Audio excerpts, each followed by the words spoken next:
Je suis parti d'un relevé dans la nature et j'ai eu envie de reproduire cet effet.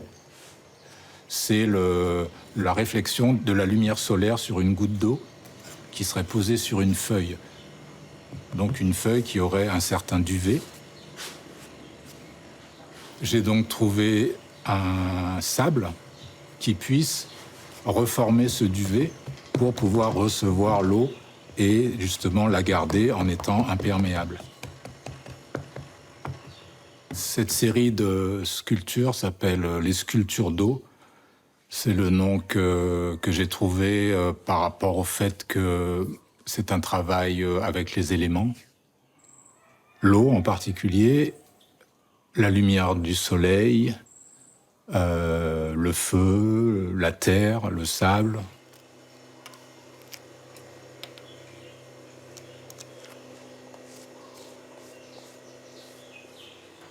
Je fais une empreinte et après, le but, c'est de remplir cette empreinte avec de l'eau.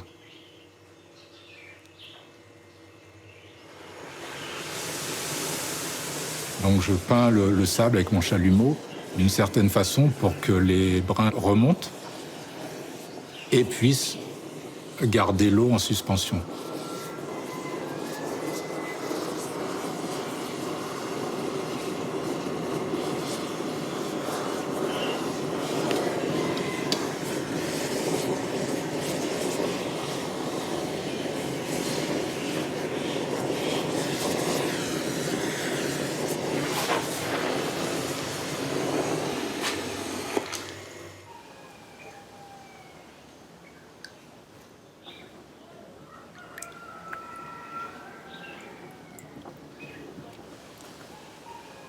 Cette empreinte va s'allumer simplement par l'action des rayons du soleil.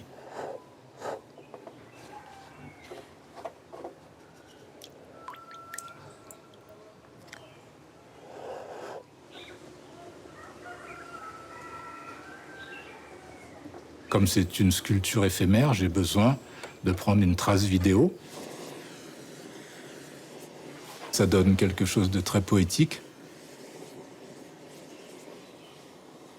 La symbolique de l'ampoule joue aussi son rôle. Et au final, j'obtiens une vidéo qui est assez contemplative et énigmatique.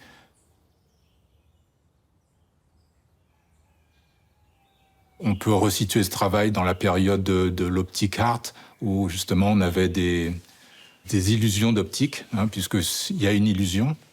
Je profite de l'effet de la caméra pour jouer sur les reliefs. On ne sait pas si on est en relief ou en profondeur.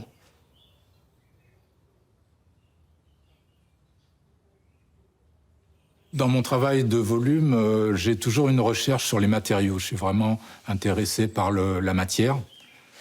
Et donc, comme dit Deleuze, j'aime bien que la forme soit tirée de la matière. Donc c'est la matière qui va m'inspirer pour trouver comment la traiter et comment faire ressortir une symbolique que je veux accentuer d'un objet ou autre. Là où je réussis une pièce, c'est quand elle a certains canons de sculpture qui font que on reconnaît un volume qui a les bonnes proportions et en même temps que ce volume ait une symbolique assez forte pour raconter quelque chose.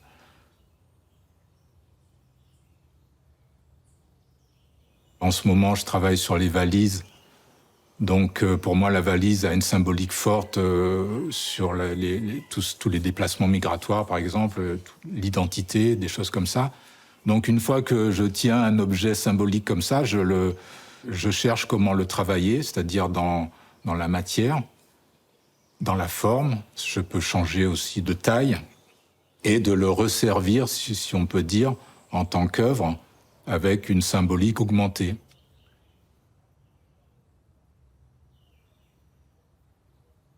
Dans toutes mes sculptures, il y a une genèse de l'objet du quotidien et qui est téléporté dans une autre dimension. Ça veut dire qu'il peut être à une autre échelle.